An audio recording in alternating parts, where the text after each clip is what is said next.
আসসালামু আলাইকুম। আশা করি সবাই ভালো আছেন। আজকে যে বিষয়টা নিয়ে কথা বলবো সেটা হচ্ছে জীবন কোনো এমন একটা বিষয় না যেটা হচ্ছে 100 মিটার দৌড়।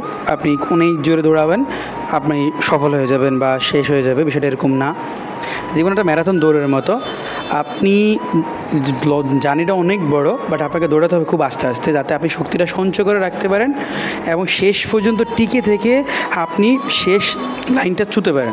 সো আপনাকে অল্প অল্প করে সঞ্চয় করে শক্তি সঞ্চয় করে সামনে আগে যেতে হবে। ম্যারাথন দৌড়ে কিন্তু যিনি সবার আগে থাকে উনি যে ফার্স্ট হয়ে যাবে সেটা কিন্তু এরকম না।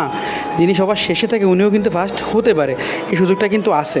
সো আপনাকে জীবনটাকে এইভাবেই আগে যেতে হবে যে আপনি অনেক 100 মিটার দৌড় অনেক জোরে দৌড়ালেন, আপনি সফল হয়ে গেলেন, বিষয় না এরকম না। আপনাকে আস্তে আস্তেই আগাইতে হবে এবং সফলতার শেষ পর্যন্ত আপনাকে থাকতে হবে, টিকে থাকতে হবে, তাহলে আপনি সফল হতে পারবেন। সো আপনার লাইফ আপনাকেই এগিয়ে নিয়ে যেতে হবে, অন্য কেউ এগিয়ে নিয়ে যাবে না। সবাইকে ধন্যবাদ। আসসালামু আলাইকুম।